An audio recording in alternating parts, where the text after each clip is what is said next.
Recently released in some theatres and on HBO Max, Wonder Woman 1984 will also be available for streaming in the UK from January the 13th. It sees Gal Gadot reprise her role as Diana Prince in the sequel to the 2017 Wonder Woman movie.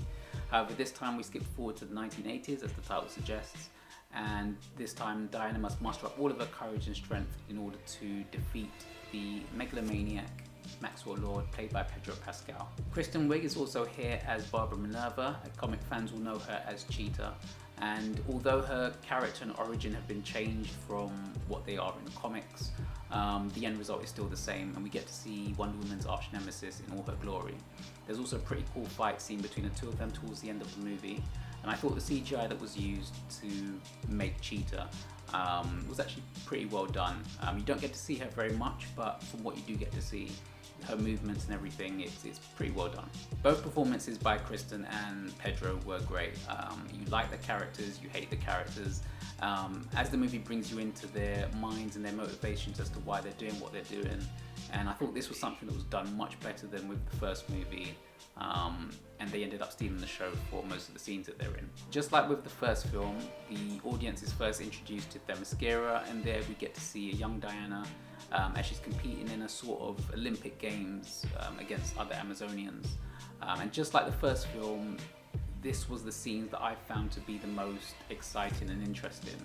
The movie itself is a show of two halves. Again, this movie is set in 1984 and begins by hammering home all the things we would associate with that time period. And this is when we get to first see Diana in action. And it feels like a callback to like the old TV series and even the old Superman movies. It's lighthearted, it's cheesy, and it's fun. By the middle of the movie, however, you do get a lot of filler, and the plot seems to jump around from place to place. It doesn't feel necessary, basically. The things that happen within the movie don't feel that they need to be there. And by the end of things, I ended up thinking whether this movie really needed to be set in the time period that it was and not present day. Because the 80s period wasn't really utilised throughout the movie. And what I mean by this, and I know they're different films, but if you take a movie like Back to the Future, for example, they travel back to the past, and that period feels as important, just as important as the characters within that world, and remains that way throughout the whole movie. Wonder Woman 84 seems to forget that, however, and loses the sort of camp, cheesy feel that it started off with, and wanders off into more typical action movie territory. This is a 2.5 hour long movie, and unfortunately it makes you feel at some points like you're watching a really long movie, which is a shame. I think Gal Gadot is fine in this one, but I feel like she's upstaged by better actors. The action set pieces too are fine. They look a little bit weird in places, and the constant slowdown effect becomes a bit jarring after a while. I came away feeling like this was an alright movie. It's not bad, but it's definitely not as good as the first film, and not one of the strongest DCU movies. Saying that, it is enjoyable to watch, but not something I would necessarily need to go and watch again.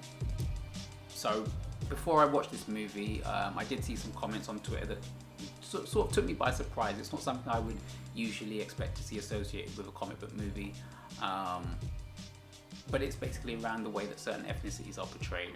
And while I don't think this was something that was done on purpose to cause any upset, I think the movie's trying to capture a certain feel. It's trying to capture this feel of how things were back in the 80s, but it doesn't do it very well. And obviously, certain characters are stereotyped more than others, and I know for myself in the past I've watched movies and been annoyed at how black characters were portrayed in a particular way all the time.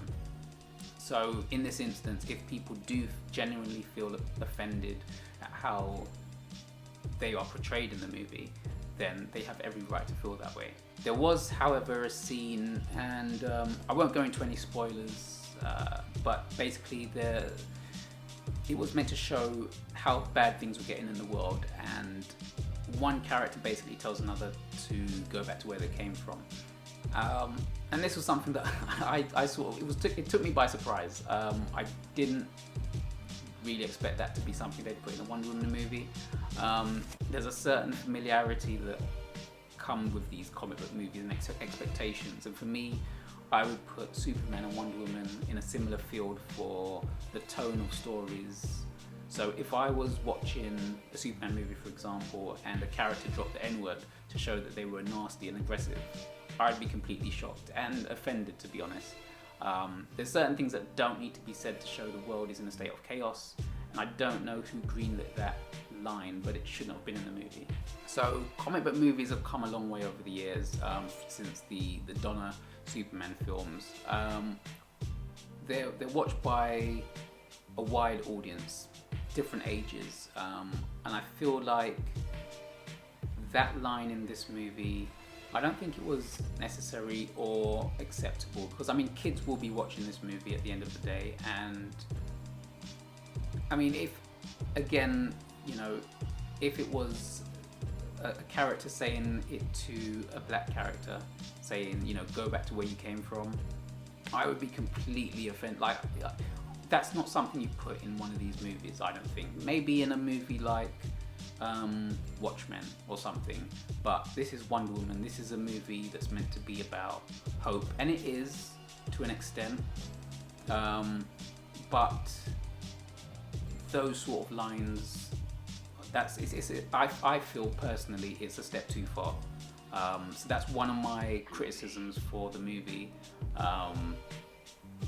Yeah, it's just something that sort of level of racism, and it was racism, shouldn't be in the movie.